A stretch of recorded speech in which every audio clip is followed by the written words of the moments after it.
Welcome to the 1% Club. Crap. So what is the 1% Club? It's those of us that have had an issue with the wheel bearings of our Grand Design, specifically the grease. Let me show you what I mean.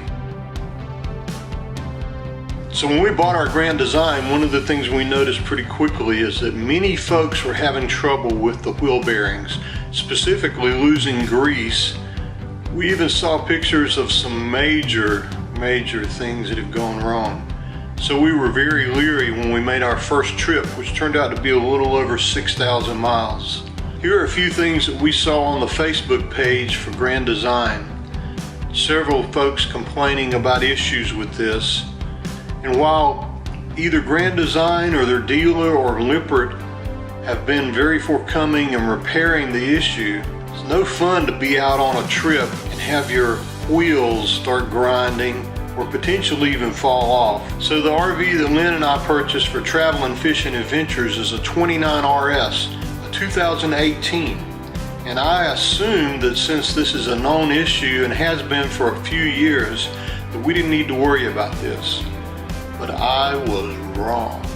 Well, the good news is that we made it all the way through Arkansas, Texas, and New Mexico. Everything was just fine. We even made it to the Grand Canyon and all the way up into Utah. And I mean, we had several 100+ degree days.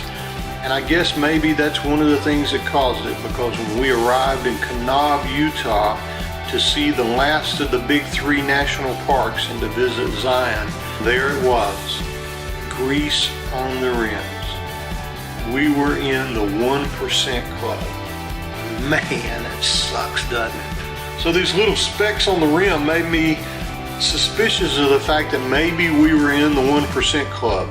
But to be sure, I posted pictures on the Facebook group. And within just a few minutes, I had a lot of responses back. Welcome to the club. I had a lot of recommendations, and we were starting to get worried. Here we were in the little town of Kanab, Utah, and it's a great little town to visit, but I don't think it's a great place to get your RV worked on. One of the replies to my post, though, surprised me. It was actually from Lippert, and they suggested that I call a number that they provided the next morning as early as I could, and they would assist me. I woke up and we called the support number for Lippert, and sure enough they told me what I already knew, that our back seals on our wheels were blown and that grease was leaking out, and that we needed to get it repaired. We could extend our stay in Kanab and they would send somebody there, or we could drive on through Albuquerque as we were planning to do, and they would have someone available there for us to do the repair. That's what we chose. So right after hanging up with them, overall, I was extremely happy with the service we received from Lippert. Not only did they just reply to my Facebook post, which I thought was really cool, thank you guys for even checking that. They were very informative and very helpful when I called the tech support, and they were very understanding that myself and my wife and our little granddaughter were on vacation, and the last thing we wanted to do was either have a breakdown or sit in some repair shop somewhere.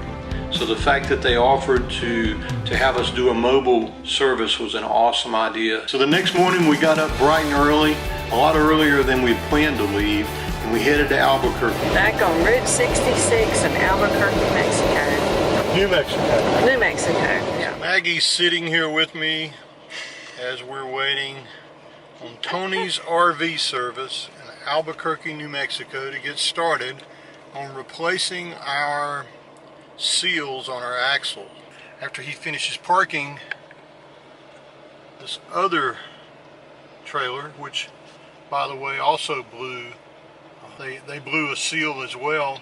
As soon as he gets them parked and out of the way, he's going to begin working on ours. And we're going to sit here in the hot 95-degree Albuquerque sun and wait on him to do it. We're going to sit in the truck. So.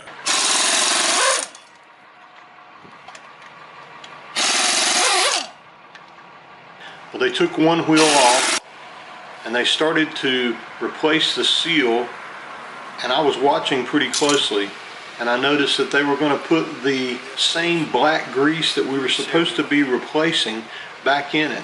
And when I questioned that, they then decided that I was right, that they needed to put the better grease back in, but unfortunately they didn't have that in stock. So they had to order it from a local parts store and wait on it to get delivered to us. Another hour of sitting there in 95-degree weather waiting. So when it finally did arrive, they replaced all the seals and all the grease, and all looked okay. The service tech at Lippert suggested that we should check the brakes, and if needed, they authorized replacing them. I had that done, and they suggested that we probably didn't need to replace the brakes. But now that we're home, I question that. So 6 o'clock they repaired it, and we thought we were on our way to go, but that's when I learned that they had done a bait and switch on the warranty work. I went inside to sign the claims form and was instructed that I needed to pay for it myself and to file for reimbursement. Not exactly what I was told on the phone, but I was way too hot and tired to argue with them by this point, so we just paid and left. But we're not very happy. So the repair cost $255, which really isn't that bad, but if you have the skills, I think you could pack the grease and you could change the bearings yourself. It's really not that difficult to do. I've done it many times on my boat trailer, so I think you could do it. It's been about 3 weeks now and we still haven't been reimbursed from Lippert.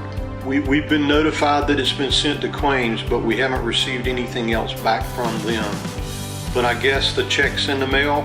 In my humble opinion as an owner of a Grand Design, I don't think this should happen to anybody. I'm really mad and upset that it happened to us, but I'm happy that everybody helped us to get it resolved. It's potentially pretty dangerous.